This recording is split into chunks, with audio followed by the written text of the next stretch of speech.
एक दिन गांव में दो खोपड़ी वाली चुड़ैल आ जाती है। जो भी उसकी आंखों में देखता था वो वहीं पर पत्थर का बन जाता था। एक दिन बिरजू देखता है कि चुड़ैल की आंखों में देखने पर लोग पत्थर बन रहे हैं। बिरजू दौड़कर जंगल में एक आंख वाले बाबाजी के पास जाता है और उन्हें सब कुछ बता देता है। बाबाजी उसके साथ जाते हैं और एक जाल बिछाते हैं जिसमें बिरजू एक पेड़ से बंधा होता है। जैसे ही चुड़ैल वहां आती है, चुड़ैल उसके पास जाती है। बिरजू की आंख खोलने से पहले बाबाजी उस चुड़ैल को आईना दिखाते हैं। जैसे ही चुड़ैल खुद को आईने में देखती है, तुरंत वो पत्थर में बदल जाती है। उसके पत्थर में बदलते ही उसका जादू हट जाता है और सारे लोग पहले जैसे बन जाते हैं। एक दिन चुड़ैल नागलोक आती है और जो भी नागिन चुड़ैल को दिखती उस नागिन को पकड़ के निगल लेती थी। ऐसे ही चुड़ैल बहुत सी नागिन निगल लेती है और नागलोक से चली जाती है। दूसरे दिन फिर से आती है और नागिन को निगल लेती। यह सब इच्छाधारी नागिन देख लेती है। तब नागिन अपना रूप बदल लेती है और चुड़ैल के पास जाती है।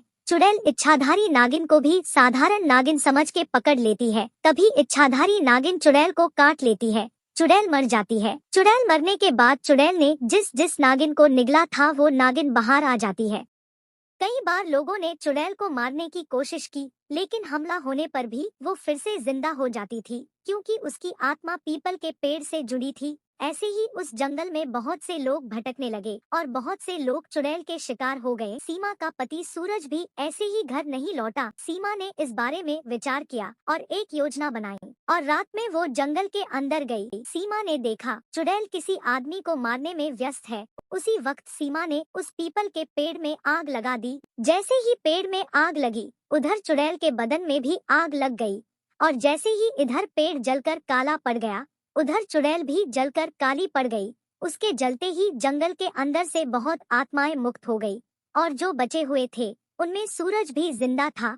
और एक दिन सूरज भी घर वापस आ गया। गांव के लोगों को एक चुड़ैल बहुत सताती थी। किसी का खाना उड़ाकर भाग जाती थी, किसी के घर चोरी करके पैसा सोना ले जाती थी और जंगल में जाकर छुप जाती थी। लेकिन एक दिन एक पति पत्नी के घर एक सुंदर बच्ची जन्म लेती है। उस बच्ची में अनोखी शक्तियाँ थी। उसकी शक्तियों को देख गांव वालों को भी लगने लगा कि अब यही एक लड़की हम सबको बचाएगी। लेकिन जब चुड़ैल को इस बात का पता चला तो एक रात वो उस सोई हुई बच्ची को उठा लेती है और उसे अपने घर लाकर एक पेड़ से बांध देती है। लेकिन जैसे ही चुड़ैल उसे चाकू से मारने के लिए आगे आती है तो बच्ची जोर से चिल्लाने लगती है और उस बच्ची की आंखों से लेजर किरणें निकलने लगती है। उस लेजर बीम से चुड़ैल के दो टुकड़े हो जाते हैं। चुड़ैल के मरने के बाद वो बच्ची अपने आप हवा में उड़ने लगती है और उड़ते उड़ते वो अपने माँ बाप के घर वापस आ जाती है।